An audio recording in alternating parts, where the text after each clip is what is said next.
नमस्कार, मी अश्विनी डिके। आज अश्विनी स्वादिष्ट किचनमध्ये आपण अतिशय चविष्ट कुरकुरीत क्रिस्पी असे पालक पकोडे कसे करायचे ते बघणार आहोत।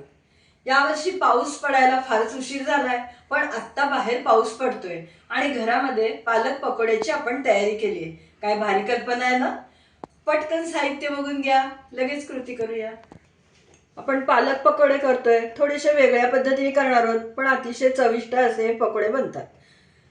पालकाची अर्धी गड्डी म्हणजे साधारण 20 ते 25 पानं पालकाची बाजारातून आणल्यास स्वच्छ धुवून घेतली आहेत आणि निवडून चिरून आपण ती इथे घेतली आहेत। अगदी बारीक चिरली नाहीयेत, पण मोठी मोठी जाडही ठेवलेली नाहीयेत। 2 कच्चे बटाटे सालं काढून किसून घेतलेत, की लाल पडू नये, काळा पडू नये म्हणून थोड्या पाण्यात घालून ठेवलेला आहे। इथे आपण 7 ते 8 टेबलस्पून एवढं डाळीचं पीठ घेतलंय। मी अंदाज अशासाठी सांगते की आपण पीठ घातल्यावर अंदाज घ्यायचा, कमी वाटलं तर आपल्याला वाढवावंही लागेल पीठ, किंवा कदाचित यामधलं शिल्लकही राहील। तर साधारण हे 8 टेबलस्पून डाळीचं पीठ, 4 टेबलस्पून तांदूळाचं पीठ आहे, त्यामुळे भजी अजूनच कुरकुरीत बनणार आहेत।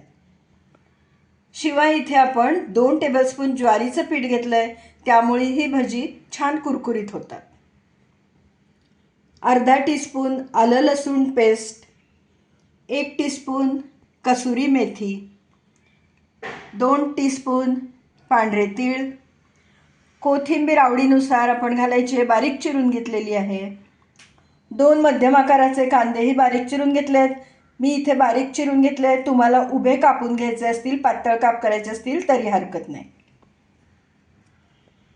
इथे आपण 1 चिमूटभर सोडा घालणार आहोत, त्यामुळे पकोडे अजून क्रिस्पी बनतील, पण ऑप्शनल आहे। तुम्हाला सोडा वापरायचा नसेल तर वापरू नका। चवीनुसार मीठ घालायचं आहे, 1 टीस्पून लाल तिखट, अर्धा टीस्पून धनेपूड घेतलेली आहे। हवं असल्यास तुम्ही अजून यामध्ये 4 ते 5 हिरव्या मिरच्याही बारीक करून कट करून घालू शकता। एवढ्या साहित्यामध्ये आपले आज क्रिस्पी पालक पकोडे बनणार आहेत। याशिवाय आपल्याला डीप फ्राय करण्यासाठी खाण्याचं तेल लागणार आहे। तर आपण इथे बाउलमध्ये पालक पकोड्याचं मिश्रण तयार करूया। चिरलेला पालक पाणी निथळून घेतलेलं आहे। पालकात सुद्धा स्वतःचं असं पाणी असतं, त्यामुळे आपल्याला जास्त इथे पाण्याचा वापर करावा लागणार नाहीये।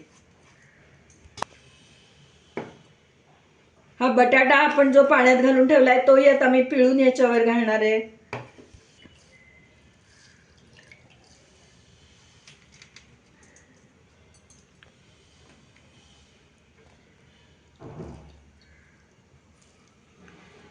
दोन मध्यम आकाराचे बटाटे आपण इथे किसून घेतलेले।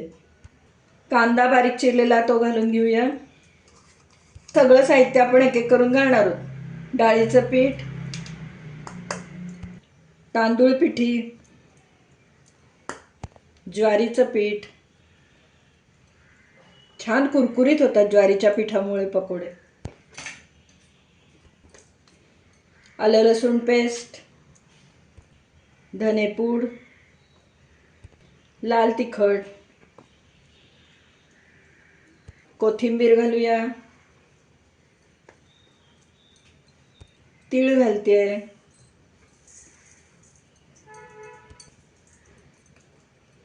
कसुरी मेथी थोडीशी चुरून घालूया, त्याचा स्वाद पकोड्याला खूप छान वाटतो।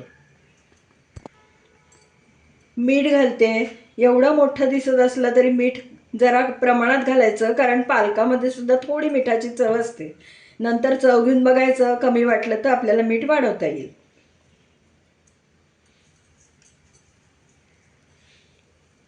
पण एकत्र करून घेते आहे, लागलं तर पाण्याचा वापर करायचा आपल्याला।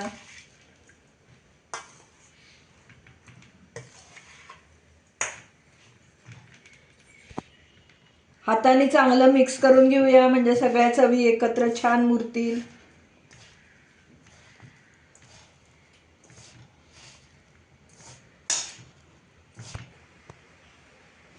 अर्धा टीस्पून ओवा घेतलाय, तो हातावर थोडासा चोळते आणि घालते।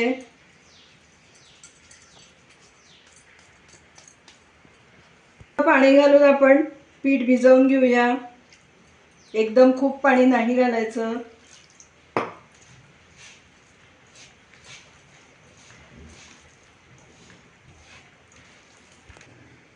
अर्धा टीस्पून हळद घालते आहे. टीस्पून हिंगपूड. काय वास सुटलाय मस्त.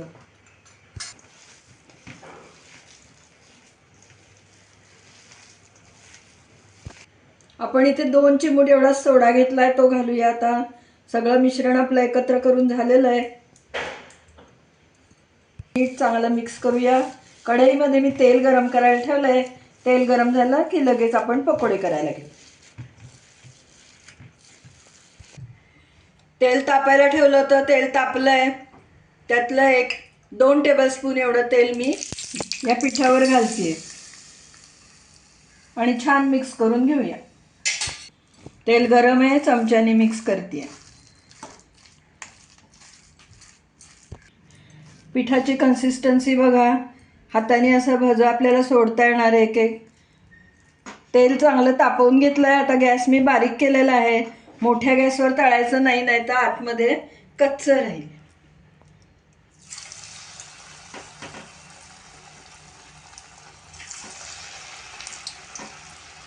भजी घालताना असं दाबून दाबून घालायचं नाही. अगदी आलंच पोकळच सोडायची ती भजी, म्हणजे छान आतपर्यंत तळली जातात.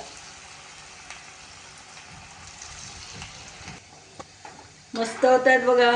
लगेच घातल्या घातल्या आपण हलवली नाहीत भजी. थोडंसं ते स्टिफ होतं गरम तेलामध्ये, नंतर हलवायची भजी. काय सुंदर दिसतात ना.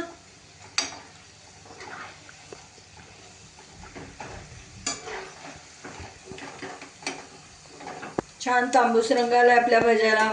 मस्त कुरकुरीत झाली आहेत. काढून घेऊया.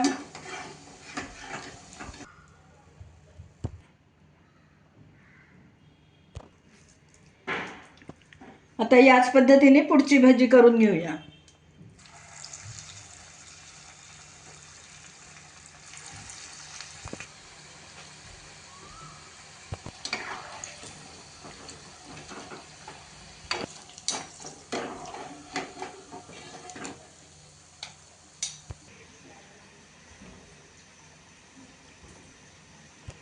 भज्याबरोबर खाण्यासाठी आपण या मिरच्या पण तळूया.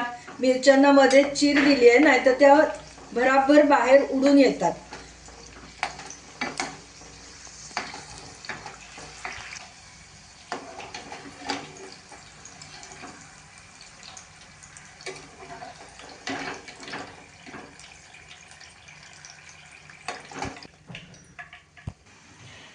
हे बघू शकता शेवट पीठ कसं सैल झालंय ते. म्हणूनच आपण सुरुवातीला खूप सरसरीत पीठ भिजवलं नाही. पालकमध्ये पण पाण्याचा अंश असतो आणि कांद्यालाही मीठ तिखट लागलं की कांद्यालाही पाणी सुटतं. त्यामुळे सुरुवातीला एकदम सैलसर पीठ भिजवायचं नाही. आपण आठवड्यातून एकदा तरी पालक नक्कीच खातो, कारण तो तब्येतीसाठी फार छान आहे. पालकाची भाजी, पराठे हे तर नेहमीच करतो, पण जरा पालक पकोडे केले की मुलंही खुश, घरचेही खुश. आज आपण जे पालक पकोडे केले आहेत ते अतिशय टेस्टी, चविष्ट, कुरकुरीत असे आहेत.